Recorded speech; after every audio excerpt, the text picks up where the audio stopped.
Yo, what's going on, people? Welcome to another episode of the Undefeated podcast. The only podcast with two undefeated fighters, fam. Chatting it up. Listen, guys, big up to everyone who's already bought their tickets so far. Goodness. But just letting you know now, we have got a great event coming February 19th. It's gonna be insane. It's gonna be epic. I've told you already, Trav. You're scared of me now, bro. You're scared of me and Kel. We're pulling up, bruv. We're pulling up. It's inheritance. It's inheritance FC, fam. You see your box rec? That's our box rec right now, bro. You already know it, and I know you're quaking in your boots, bruv. You lot are never gonna open up that wedding venue, fam. Talk to the missus, bruv. Create another venue, fam. I'm telling you right now. And Kel, we're walking out champions. I'll take your £50. On the next season of, I think it's Meeting the Khans. Yeah, the reality show. Talk to me. 3 episodes dedicated to Kel Brooke and that pre-fight experience. Not 3 episodes. What the 3 episodes. Yeah. We're going to be showing back-to-back highlights of the Errol Spence fight. Yeah. Back-to-back highlights of Triple G. Back-to-back highlights of how Amir Khan handles Kel, fam. No. You know what I mean? Him and his wife are going to sit down and they're going to do their own analysis. Bro, I'm telling you, it's too emotional. What are you gonna do? What are you gonna do when the documentary becomes Kel's documentary, bro? Because that documentary ain't gonna become Kel's. We'll inherit bro. Kel's documentary ain't doing numbers, fam. Yes, it is. Not when we can't be in it. What? So we're just gonna be in the Ingle gym all day. We're just gonna be in the Ingle gym all day. You have no respect. He got stabbed as well, you know. So off the back of that, you know when you say you can mix it in. You can mix it in. You can make it a current affair. You say, look what happened to my story. Now look what I did. I know it's long after. It's bare years after. What? That's the redemption route. That's the redemption route. Man said I got stabbed all the way up to Amir Khan. I don't know if that's gonna hit the way you think it's gonna hit. Bro, listen, do what? I don't even want to do jokes on romantic experience. I'm not trying to do the jokes on that. I'm just saying that, you know what I mean? That I'm trying to link it, bro. Amir Khan's good and I'm a celebrity. Bro, I'm doing a better job. How come Kel didn't get the invite on that one? Huh? Did Kel get the invite on that one? Because I was doing big up trying to find Amir Khan. I didn't even know he was hiding from me in Australia, bruv. With Ant and Deck and them. So hold on. So Kel was trying to find Amir Khan. Yeah, cuz I'm calling him out and you're doing Bush Tucker. He's doing Bush Tucker challenges, fam. And why are you rather like try and eat cockroaches and rats and that instead of fighting me? You're scared. Because he's a bigger name. He's a bigger name, bro. Kel doesn't get invited to those things, bro. He doesn't know about the. He goes to the Ingle gym and he goes to fights and he sits ringside and he hopes someone says his name. Wait. What are you saying? How does they look? When he fought, you don't see when Amir Khan fought one time and Kel Brooke was in there, just standing there. He's got his nice suit on, and then Amir Khan just walked out. Exactly. What did I say to you? What did I say to you? I will go down under. I will go and chill with Ant and Deck, bruv. Yeah, bro. You could say he was ducking. You could say he was ducking. Bro, I left. You could just say he's beneath me, bro. Wait, hold on. Because we've been here before. Let's keep the same energy. When was it someone that left the venue when this Errol Spence left when Crawford knocked out Porter? I hear you. Left the venue. And what did we say, bruv? So when a man goes down under, when a man has to go everywhere but see me, and now you can't run no more, bruv. The contract has been signed. So this is where we are now, yeah? Yeah. If Amir Khan beats him, do you know how nuts Kel Brooke is gonna look after all this chasing? It's gonna look crazy. That's why we're not losing. We're not losing, bruv. We're not losing. You spent your whole career chasing this one brother for him to spark you up. Inheritance, bro. We're not losing, fam. We'll take that box rec. All the names that you got, those are my names. Huh? What does Amir Khan get in the trade? There's nothing for him other than peas. Because he can't take his box rec. What's there? A Sean Porter win. It's a good name though. Kel Brooke's a solid name. Kel Brooke's a solid name. You can say, you know what? I was always the best. The conversation stops. I was always the best. That's what he gets. But he ain't going to get that. I'm telling you right now. Are you sure you don't want to change it, bro? I'm going to give you this one moment to back out the bet. I'm absolutely comfortable with this bet. £50 says Amir Khan wins. Are you comfortable? Come. And we're going to build that hall. It's going to be amazing. Bare functions in there. You saying Wi-Fi? Let no, the, man. Enjoy the vibe. Let the what you call it now. If the Wi-Fi password is Brooke _ I1 _ I1, that is petty.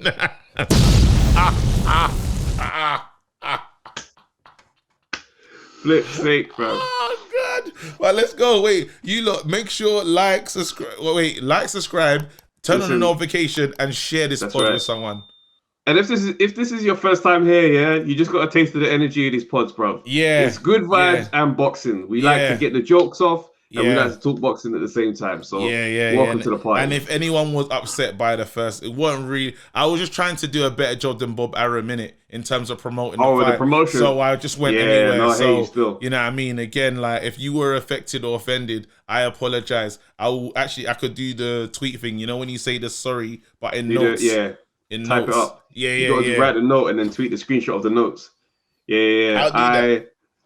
What's the reason though? What's your reason for what you said? Why you said what you said? What would Boris say? I didn't know I was offending someone. We didn't know that. The way they stuck. Anyway, let's not even get into that. I didn't know it was a party. Anyway, you gotta be topical, fam. You can't. That's what they're here for, bruv. You gotta be topical, fam. 100%. Every now and then, but no, real talk. Are we ready to go? Are we ready to pod? Man. Let's pod, man. All right, let's go. Big man, it's Ali's birthday, innit? You know, Muhammad Ali's birthday, bro. It's Ali's birthday. The guys that, oh man. Like we were talking on the pod, favorite Muhammad Ali moments. Yeah, on Monday Night Smoke. Yeah, and it's so hard to pin one down. Yeah, the George Foreman one is up there. I think we should change that. I think we should change that and just say what did Ali mean to the game for you? Like what is that legacy like for you when you really break this thing down? The thing is, for me, one thing that like attracts me to like great people is like same with even my favorite comic, Dave Chappelle. Yeah, and art is like integrity. Integrity to the point where it's like I'm standing up. I'm gonna stand up for what I believe in at whatever the cost is. Yeah, I'm gonna pay it. For me, that is just that's the benchmark for a great life.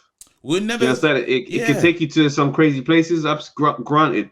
But we all got different callings, and certain times when you know that calling is for you, there's that undying belief where it's like, yo, I'm getting there. I don't care how this goes. That's where I'm gonna end up. I like the fact that you said Dave and you said Ali, especially in terms of stepping away from the bag. I'm not saying what because Ali did a super level of a madness to actually say I have it all. I'm the champion, and I'm not going to fight that fight.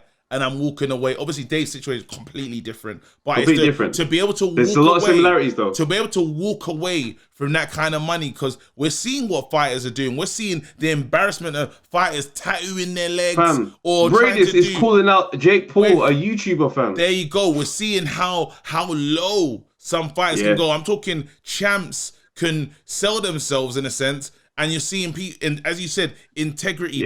There's never going to be... We will never, because I was trying to play this game today and I was talking about, will we ever see something like, or a parallel version or a shadow cast of what Ali was in another fighter? Will we see that again? And it was resounding no's. No. We will never see it. Obviously, the era and the society right now doesn't really allow for it in terms of who would, there's nothing. It would take a lot. Basically, it's almost like how you can't compare Michael Jackson's album sales to an artist of today. Because Michael Jackson never had streams. Man had hard copies of their album, and that's the only way you could buy music. Whereas man have got stream and internet access. Man can literally rack up sales. Through the amount of streams I get. It's a different game altogether. You ain't gotta go HMV anymore, bruv. Nah, bro. I'm chilling, fam. But no, again, like what Ali is just what he done in boxing, and just I think a lot of people have copied him in terms of the mouthy side, the talking element to boxing. I think he known as the Louisville Lip.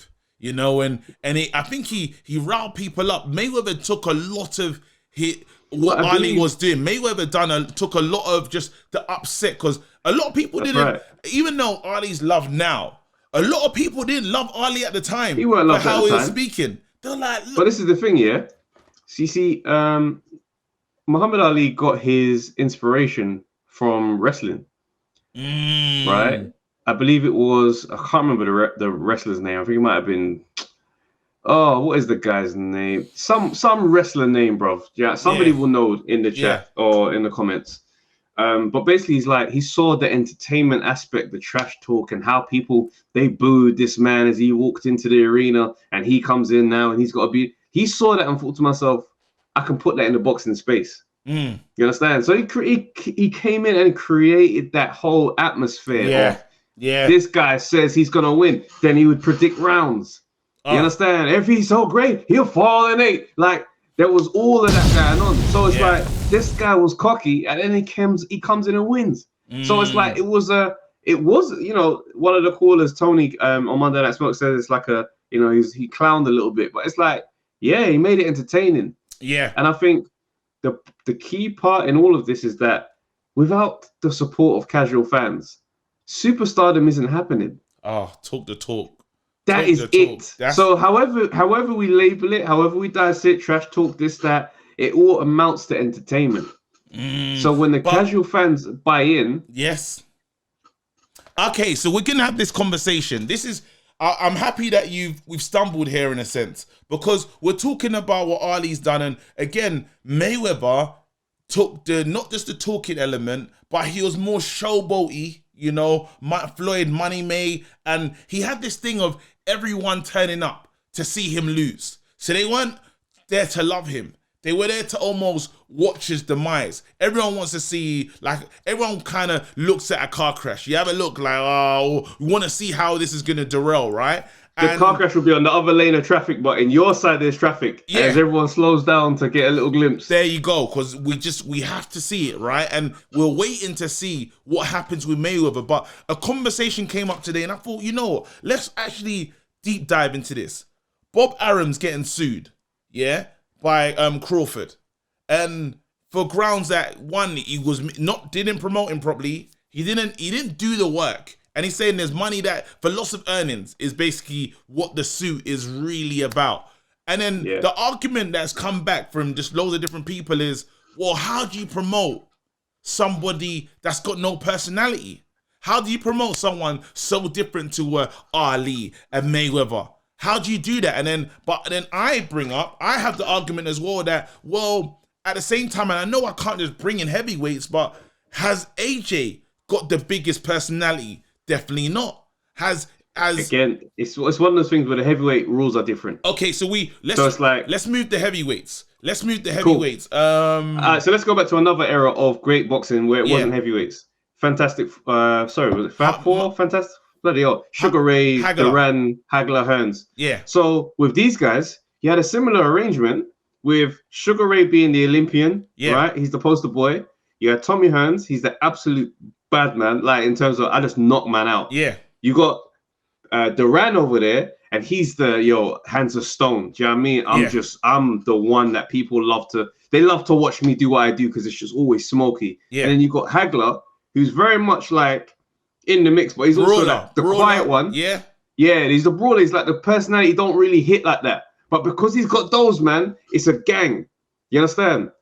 Tommy Hearns wasn't really the crazy talker, but Sugar Ray Leonard was the golden boy. Yeah. So if Sugar Ray Leonard was in the mix, you had something going, right? So then you have the puzzle. Tommy Hearns fights Duran. That's a crazy fight because these men are both bangers. Goes in, smokes him. It's a little bit late in the day for Duran. He gets him the hell out of there. Yeah. Hagler smokes Hearns. Flipping hell, bruv. Gets him out of here. Hagler and Sugar Ray Leonard get in there now. And in the mix of this, whilst 1-2 men are fighting, these men are getting busy as well. Yeah. So all of this comes, but it has to start with the fact that Sugar Ray Leonard is a golden boy. Otherwise, it is just a group of fighters. But we have a golden boy in Errol, though. We have a golden boy in Errol. Errol is not a golden boy. He's not a pay-per-view man. He's not a pay-per-view man by himself. That's what I'm saying. So with these man, you have dance partners that bring you up to that level. You understand? Because, like, you know, I don't want to speak for the climate back then, but those guys, yeah, they had massive notoriety because they were crazy knockout artists. Knockout artists don't struggle for too long, especially when there's multiple, because the minute you put two knockout artists together, it's like, oh, we've got a gun show. But you know what's a shame you then? need a Sugar Ray, a good-looking face, media-friendly guy. But do you know what's crazy about this? And they both made a mistake with the Pacquiao. That was an opportunity. That was a wasted opportunity of a lifetime. Again, but he got injured.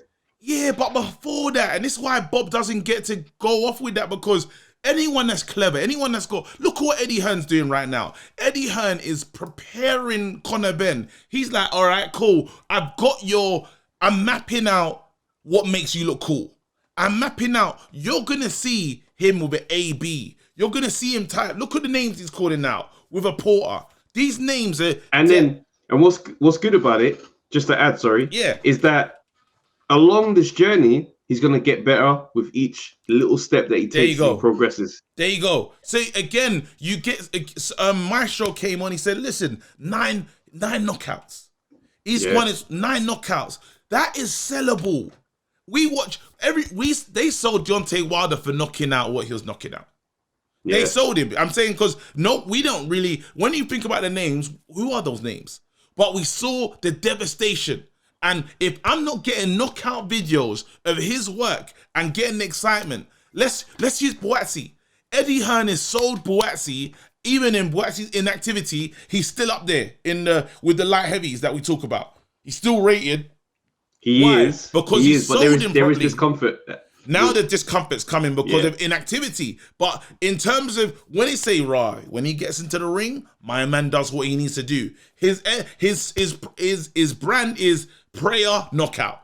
Prayer and knockouts. That's what it is when we break it down. I mean, his branding is probably the closest to Crawford. Sound like I'm good. It's the closest to Crawford. Yeah, that's right. 100%. It's not the best as far as effectiveness. But still, with the package he has, he's still a face. When you go to the zone, he's on the bus, fam. He's coming out last, and we know who he is. And that's someone, again, that is good promotion, bro.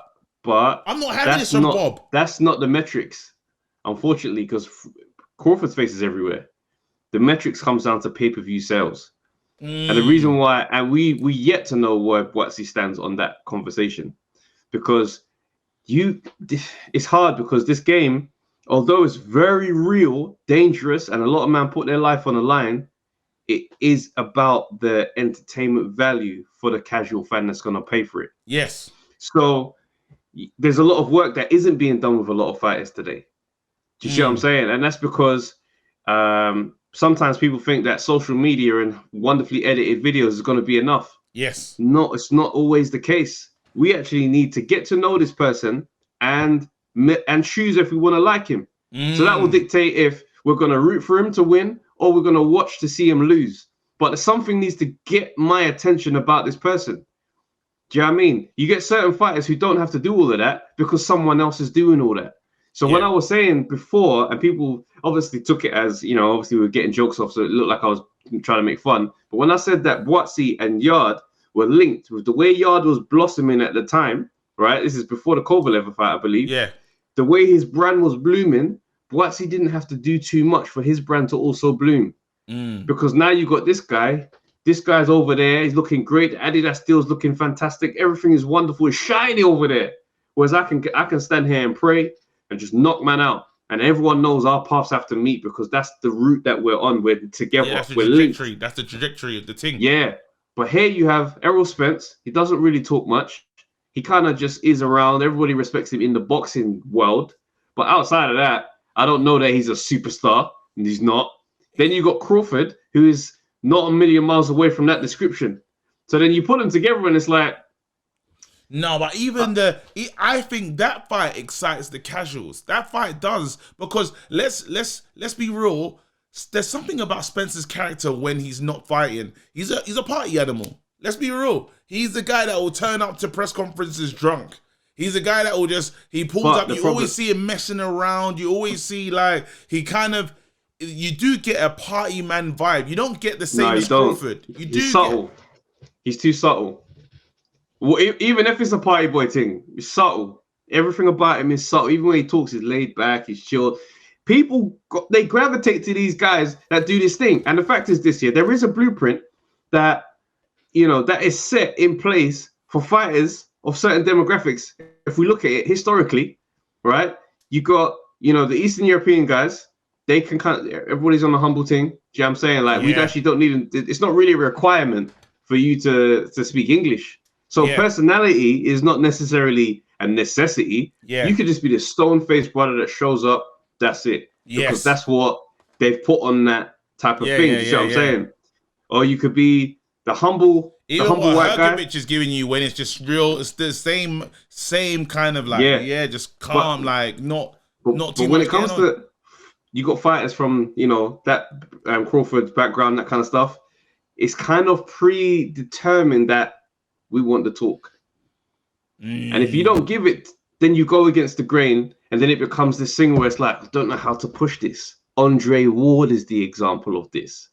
With that man's talent, it should have got further. But you look at it and it's just like, I don't know how to promote when you are like this. And that seems to be because it's one of those things where it's like, those are the trends that are already existing, which is why when Maestro on the Monday Night Smoke was saying that, they lean towards, festival celebrations and stuff, Cinco de Mayo, so that the Mexican fan base can be tuned in, and the other equivalents in different cultures, because there isn't the one in for the black culture per se. He was saying that it falls through the framework of that arrangement unless you become the noisemaker, which is what Floyd did. Puts on the sombrero, he fights on Cinco de Mayo. He upsets people. He trolls them. So now they're all tuning in thinking, who the audacity? I want to see him get knocked out. And here we are. Pay-per-view spectacle. It just doesn't, because like I keep thinking of this style and this way and this route, right? It's not always, it doesn't just work. You in the UK you had O'Hara Davis, and again it looked, think about but before he lost to Josh Taylor, O'Hara Davis was up there, bro. His name was ringing. His name started he was chatting, dyeing his hair all colors. He was up there, and because of the talk, everybody wanted it with O'Hara. Yeah, I just don't think it's, especially if you're a sound quality fighter, it's not fair that I have to do that to be seen.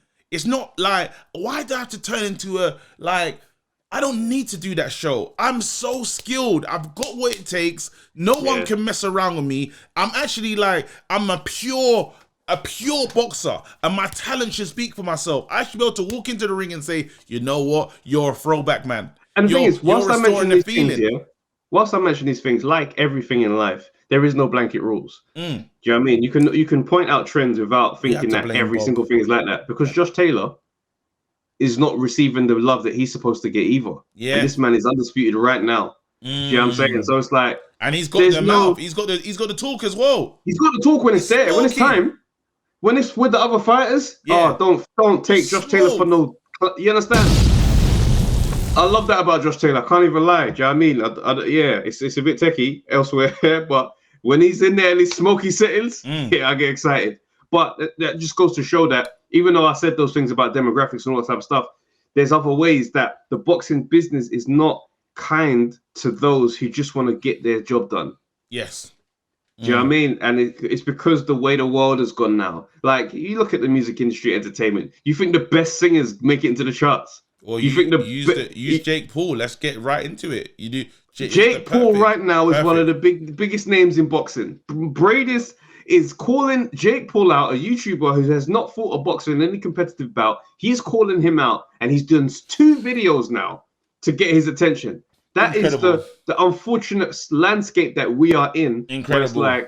If you can't create a spectacle, it's really hard for you to get traction with just boxing alone. And I hate that about it, because I feel like I'm a purist fan. But at the same time, when the excitement is at fever pitch, I want to see what this is about. Even when I feel like it's already going to be nonsense, I might just tune in. And that's what a lot of casuals do. Yeah, and that's what I'm saying. So you got to and it's just so unfair, because and I hate to be on this side of, because it's almost like I'm on the side of the purists when I do realize you have to be smart in this boxing thing. Like, you have to be smart. To just say, oh, I can really fight, so you should love me, is not enough. You know, like Jake, again, Jake is a name. Now he hasn't fought anyone, but he's put himself in position, weirdly. Why? Again, he's fought loads of UFC guys, but we know that is a significant payday. The fact that Jake Paul had Billy Joe Saunders on his undercard, yeah, still blows my mind to this day. Undercard settings. And this is big. This is when Billy Joe Saunders is someone, like, before that L. You know, when it's like an undefeated man, you know, world champ, undefeated. But again, it just it's mad what the game has come. So what do fighters need to do? Because for me, I feel like it comes down to what do you think Crawford needs to do. Let's stick to Crawford and say what do you think is missing. So I feel like it's about connecting to people. It's not about necessarily, people will define it as clowning, right? When they say that you're just getting people's attention. It's nothing to do with clowning. It's like, you know, when people generalize and say, oh, girls just like bad boys. It's like, well, no. Let's look at the traits that these men are displaying. There's confidence in there. There's a level of dominance that this person has taken. Even though their route in life is off, they're still displaying qualities that are attractive to women. You can go a different way in life and still be that person, and you're still going to get women. So you look at these guys who generate the excitement and the entertainment, right? You got to say, what is it these guys do? A lot of these guys spend time doing interviews with the press, bro. When Eddie Hearn makes time to sit down with Coogan or whoever and give time, like we've heard people say, that's how Dylan White. That's how Dylan White built his them IFL TV interviews. They do a lot. So important. But you got to look at it like this. Everybody says that Eddie Hearn stops to speak to every single person when he does those media appearances. Do you know how valuable that is? That means you've left a good feeling in everybody in this room's like, bro, everybody's got a good taste in their mouth because of you. Pause. Yeah? Strong, but everybody's walked out thinking, oh my God, no way. It's cool. It's a lot of ski. Yeah. But listen, everybody is walking out thinking, nah, he's a proper nice guy. Yeah. These things, they add up, because when the conversations are now taking place, now people are thinking, no, this. Yeah, you see what I'm saying? There can be some blackballing though. In terms of, I can put you in a space not to put you on. I can do stuff to hurt your career. There's things I can do. Go on. Hey, but I used Eddie as an example of the groundwork that people do to connect with the fans. We don't see much from Terence Crawford when he's not fighting.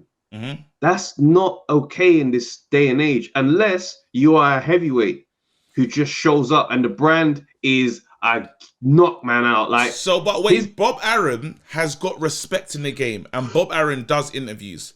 There's no way Bob Arum can't talk up the things and talk about this fighter like he's the most deadly, most dangerous. You can sell this guy. We saw what, bro, we watched David Haye, yeah, and Chizora's come and gone round. We seen Chizora get glassed by Haye. You know what I mean? So now we've seen this journey. Haye turns up and says, "War Chisora." Yeah?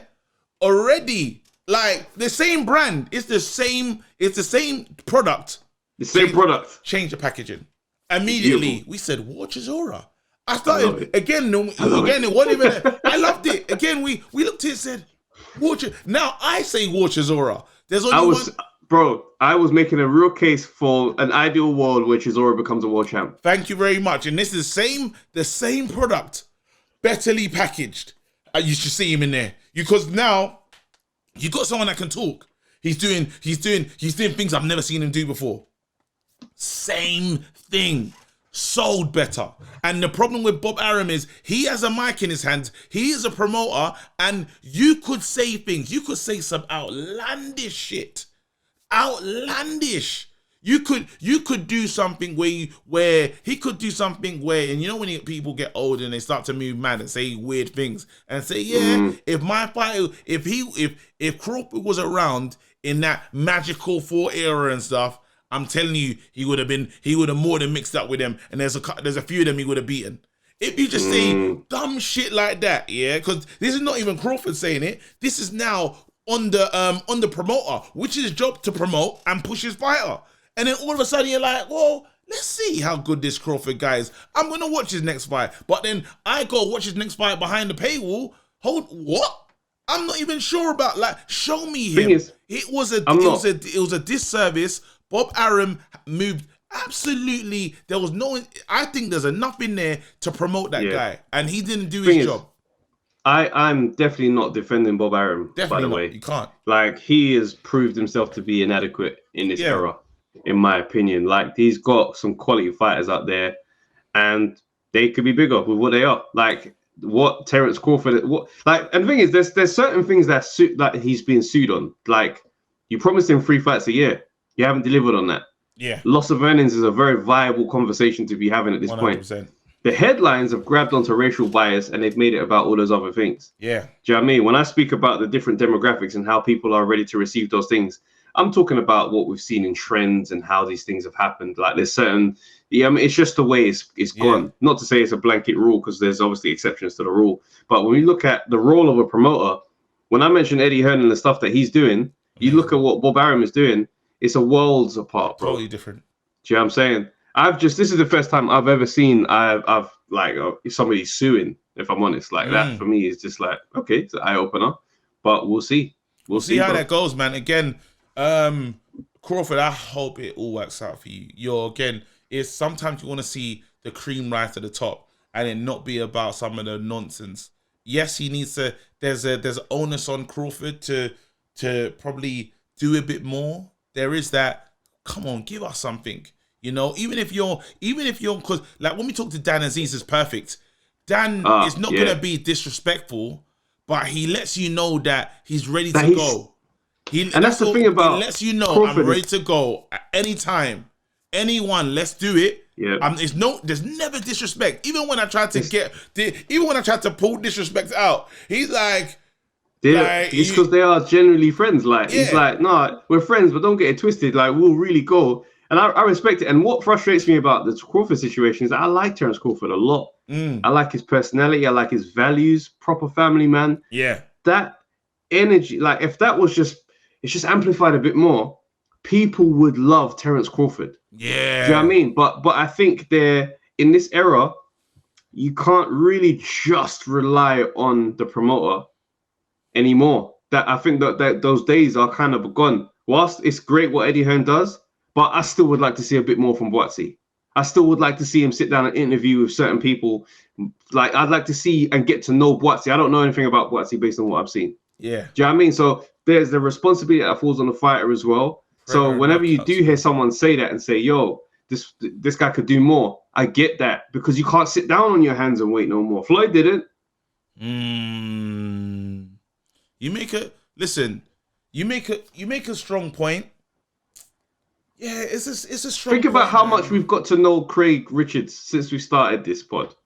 Yeah, you're right. I didn't know much about Craig Richards. We've had some good convos. Craig's put a version of himself out there that we had not seen. We've never seen. Even Lyndon Arthur, bro. The times where we've spoken to man. And when we phoned in after he won. Yes. Peer people's like, Lyndon's that. Lyndon. Yeah. Because there's a version of the self that if you don't give that to the audience, they don't know it's there. Do you know who's done that? And not even been successful, but we'll watch him every single time? Porter. The podcast has helped. Oh, yeah. Porter, we care.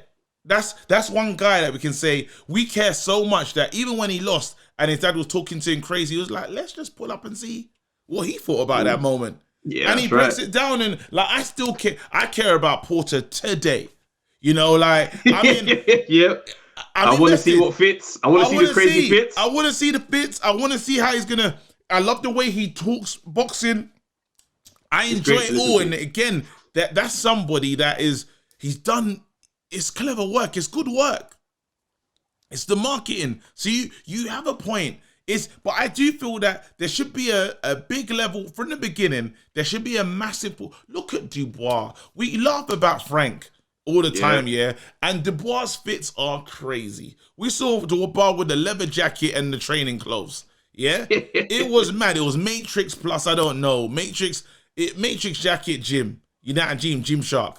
That's nuts. Oh yeah, that fit is insane. Not the Neo Gymshark collab, bruv. That's man said the Matrix Under Armour. Man said you're the math supply teacher and the sports PE teacher as well. And giving them strong ankle, bruv. Man had the ankles out, no socks. It's insane. But somehow the promos worked. And you've seen it. Yeah. What personality is saying? But I believed that's BT Sports' new guy. They showed me. They said, this is the Triple D knockouts. Very clever. Yes, Frank Warren, we laugh about him with a town crier and that, but we knew something was being developed there. Did it go awry? Definitely went awry with the, Joe Joyce comes and ruins that, but then all the building blocks, as bad as things were, they were building that guy. And we said something was being done. There was a plan in place. That's all. Nah, have 100%. Have a plan. But yeah, it's real. Big up to them though. Go on. No, for real. Chisora made some statements about AJ. Yeah. In an interview on TalkSport. Come on. I found one of them quite fascinating. So he revealed that AJ only watched about 4 rounds of the match. How do you feel about that? With Usyk, and then just kept it moving. It was kind of very much like, I know what I need to do. I'm like, I actually don't know. Because I was thinking about it. I was like, what benefit would it be to watch yourself get out-jabbed or just outboxed when you know you should have been doing something completely different? Do you know what I mean? Because it's like, let's just say he watches that and thinks, see, if I just let that shot go, I'm saying I could have picked him. I could have He might be thinking, let me improve the way I was doing things before. Whereas this way around is like, I ain't even looking at that. It suggests I'm coming to do something completely different next time. While I like it and I rate it highly, that confidence in self, because that's what it takes. It's that now we're talking about, we said the biggest issue of AJ has been the mental blocks at times, right? So there's parts that I'm like, that's wicked.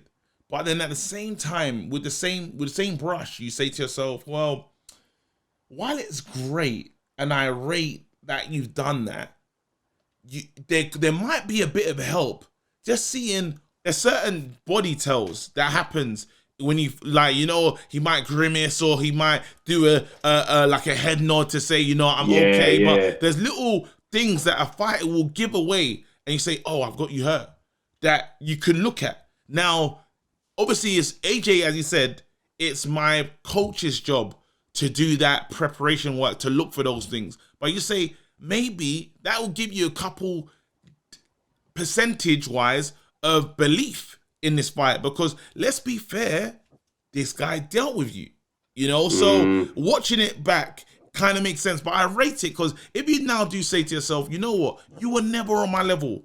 I don't even 4 rounds. I've seen enough. I know I'm gonna batter you.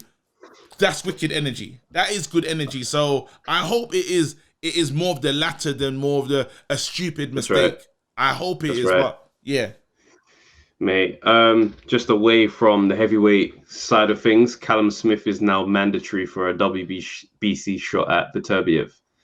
I'm not convinced by Callum Smith even Dan Aziz was saying something similar. I'm not convinced with his campaign at light heavyweight just yet. Yeah. You know what I mean? If he gets up there and does something significant against Beterbiev and he pulls off a win, that's a hell of a statement. But is that fair? Because didn't he lose his... Wait, what's been Callum? Let me have a look. Well, he beat that guy that he beat the other day, bro. Number one contender. I don't even know how this works, bro. But he's found favor with the WBC, fam. But he needs to pass over the contact. He needs to pass the contact to Dillian ASAP, fam. In the air right now, like how? No. He ain't caring about this news. No, I'm saying that's not fair, bruv. So you lose to Canelo and fight Castillo, and now you're number one. Now you're fighting for a belt straight away, bruv. Fam, Sometimes the game is the game, bro. It's mad, very mad. But, you know, he was a champion at his weight class.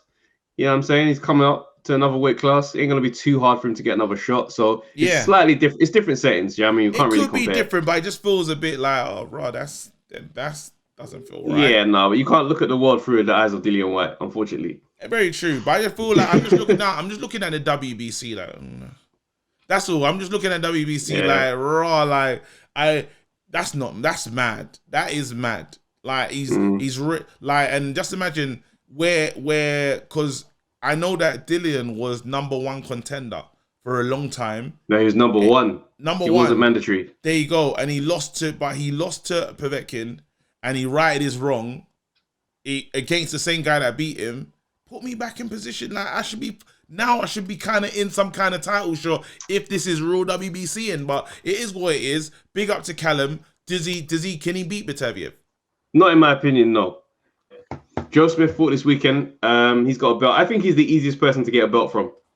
And when I looked at that fight and I thought to myself, let one of our top guys get a hold of you, brother. They're going home with that belt. Craig Richards. I look at a Craig Richards. Yard goes in there and blows him out. Do you know what I mean? Callum Johnson would have come away with that belt possibly as well. Boatsy's definitely. Boatsy, yeah. Take his head off. Aziz can mix it. Do you know what I'm saying? It's just one of them ones where it's like, I want the belt out of those hands. I want them over on these shores because I need the domestic world title thing to start flying, man. But Beterbiev is a different type of problem. Yeah, that's why I keep talking. I pivoted to Joe Smith because Beterbiev, that's going to take some real work. I think he can be beaten. I just don't know by who. Right now. And then wait, I can't remember the one that fought Spider. Bivol. I see him. I see Beterbiev as number one. Well. I see Beterbiev as number one. I see Bivol is a funny little fighter in terms of the pace of his action. I think if Craig Richards gets a rematch, he could beat him. But I think Boatsy could definitely beat him. Yard beat. He's clever. He's clever. That's what I'm saying because he's quite a slicky guy. His tempo. I'd like to see him walk him down and dominate. He's gonna have to get to him and just go to work. Same kind of approach like that we saw with Lyndon. But again, stick it on him because he's not that big. He's not the biggest light heavyweight. You know, some fighters they have so much skill, and it doesn't look like you're doing. It doesn't look like much is happening. Much is happening, but a lot's happening, and I feel like that's what Bivol does. I don't know if he's because what it took. He was in the fight against Craig. It was skill for skill. Skill was a skills test. Yeah, and yes, at times Craig showed the skills. Craig showed that he's a thinking fighter, so it was harder for Bivol to do what kind of things that he wanted, set the traps that he wanted to set, and all these kind of things that it might work on these other guys. Like they might come forward and realize why he shouldn't have come forward like that. Are you with me? I wouldn't put him in the it's a disrespect to Bivol to almost name Lyndon in that thing because again, like I wouldn't put Lyndon in there right now. Yeah, that's what I'm saying. I can't. No, I didn't say. I didn't say Lyndon. I don't think, but. Yeah, I think the other names, do you know what I mean? I think they can make a statement. I like Joe Smith, though. I like Joe Smith more as the route. Do you know what I mean? You get through a good Joe Smith, then you've obviously learned something on that way to getting that belt. Yeah. And I think now Bivol will be a good acid test. But Beterbiev just has a different set of packages. Like, obviously, he was put down by Callum Johnson. You know what I'm saying? But he ended up, prevailing in that one. I'm looking at him thinking, as he gets older, I say maybe towards the end of this year, would be a good time for one of our guys to take him on, and we'll see what that looks like. But it's still a dangerous fight, man. I think he's number of the three. Beterbiev's number one. Number two, Bivol definitely. Number three, and I think there's chinks. If Craig goes back and has that Bivol fight, he'd walk away as the winner. I think most of the man them smoke Joe. Let's be real. You think? Most of the man them smoke him. Like I don't think from watching the last fight and stuff. And again, you say who was that name? Like we shouldn't even. It's almost as Voldemort sense. He that shouldn't be named, bro, because it was pointless. Let's be real. Like Steven Gerrard. Let's be real. It was we can't really, again, it's like fighting, you know what I mean, technicians and stuff.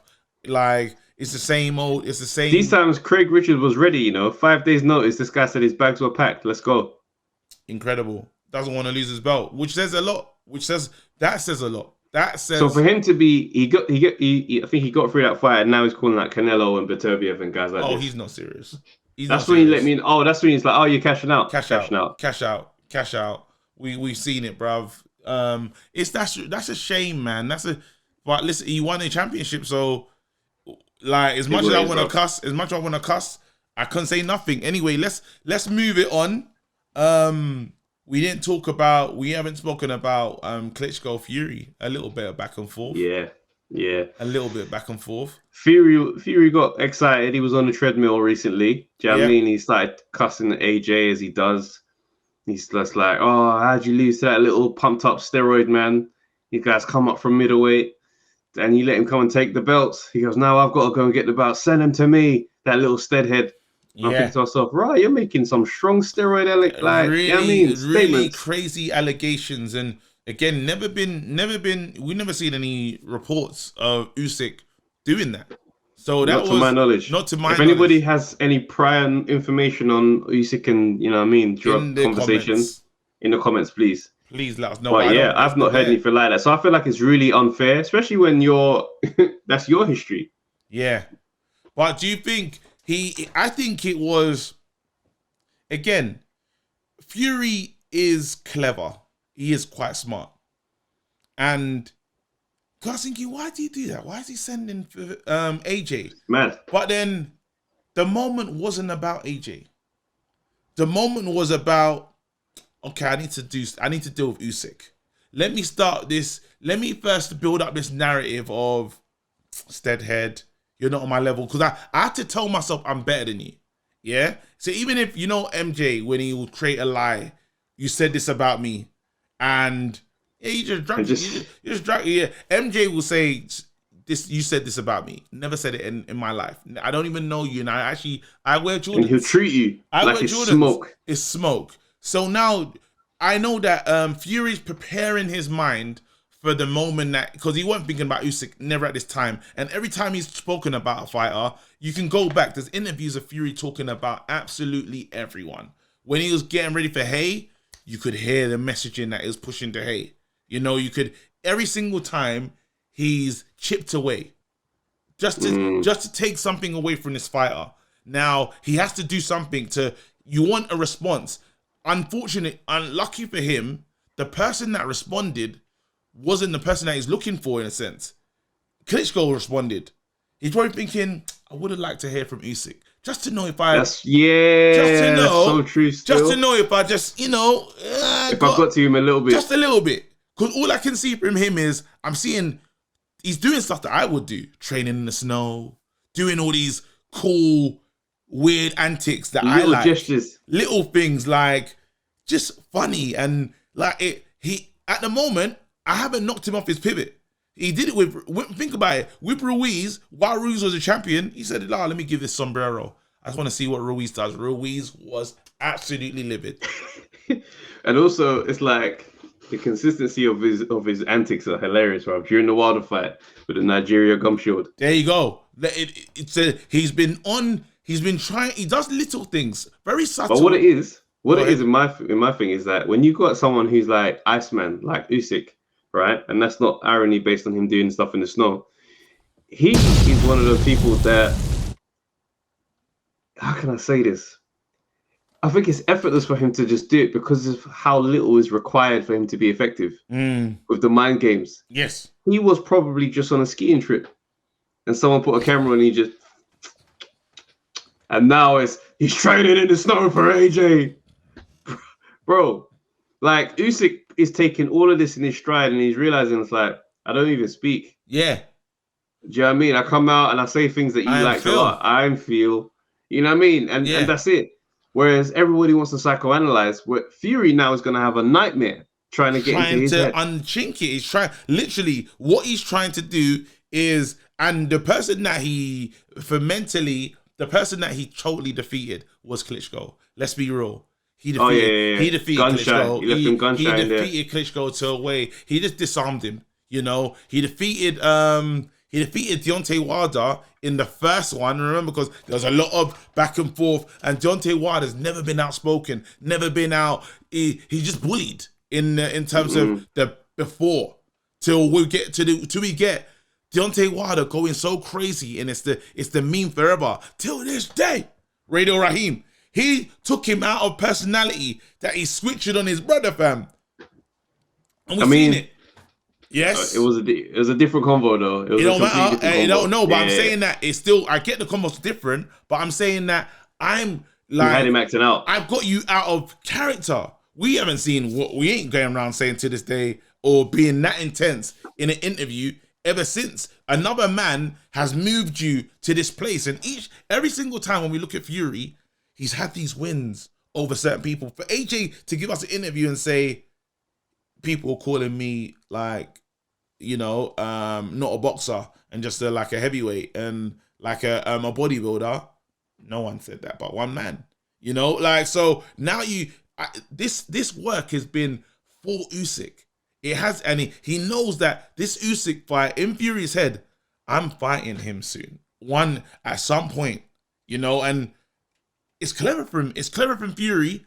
It's just not gonna work in the same way because this guy plays chess. Usyk is when we talk about Iron Phil, we thought that was the first time he's done it. He's done it before.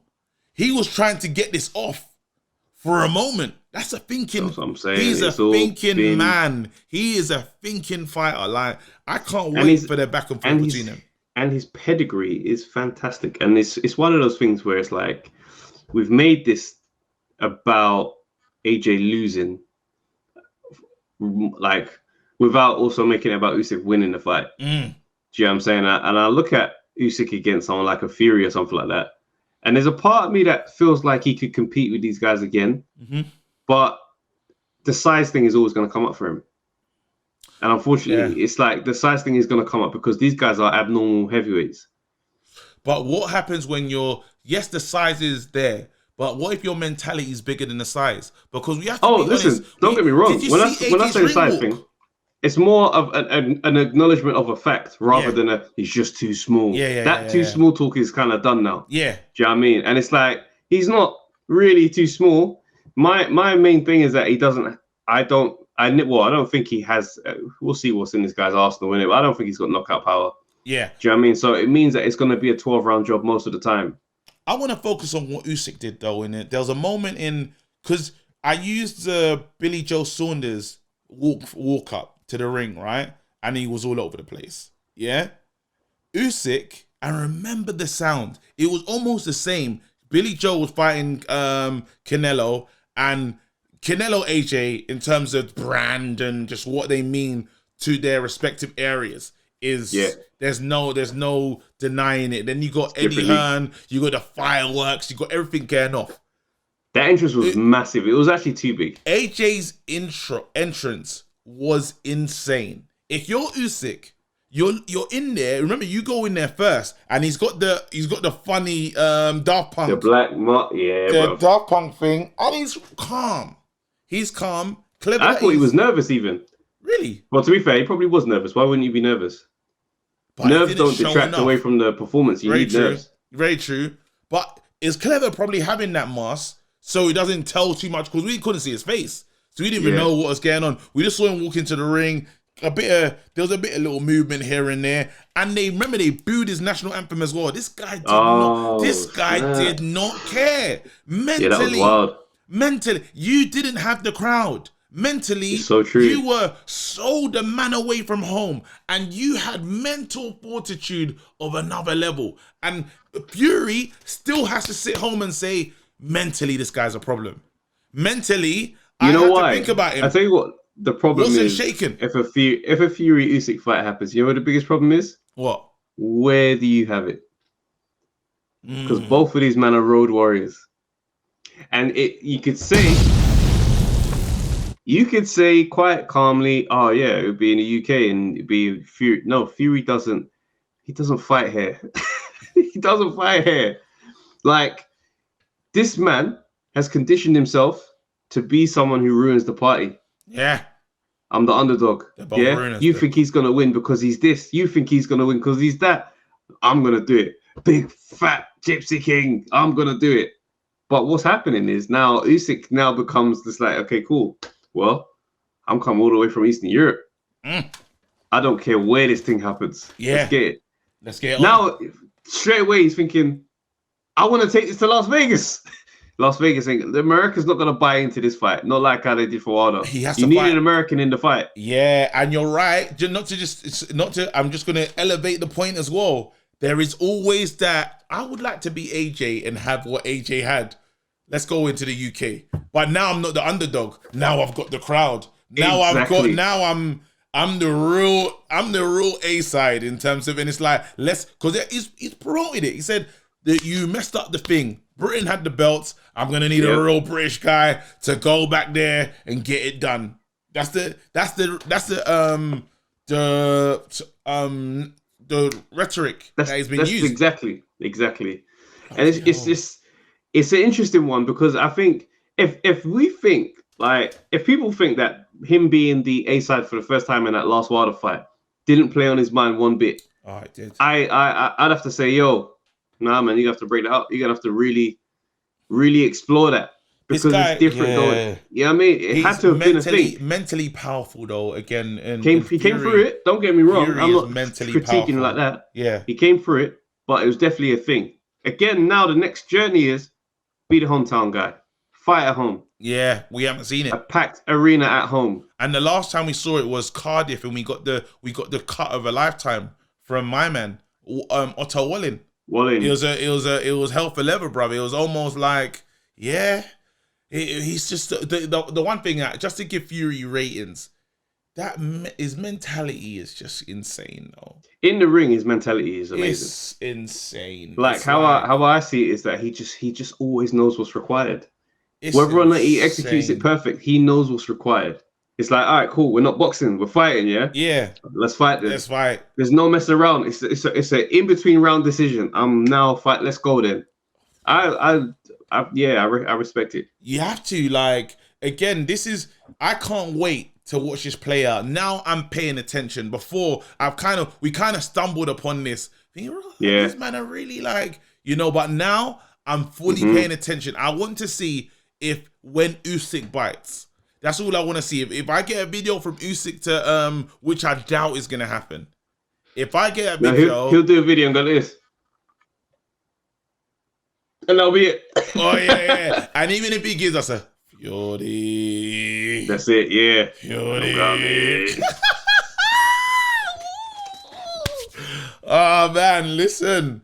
It's exciting. It's exciting. We're not gonna. We reached the end. Yeah, we reached the end of this. We reached end of this episode. Just once again, I just want to shout out the community.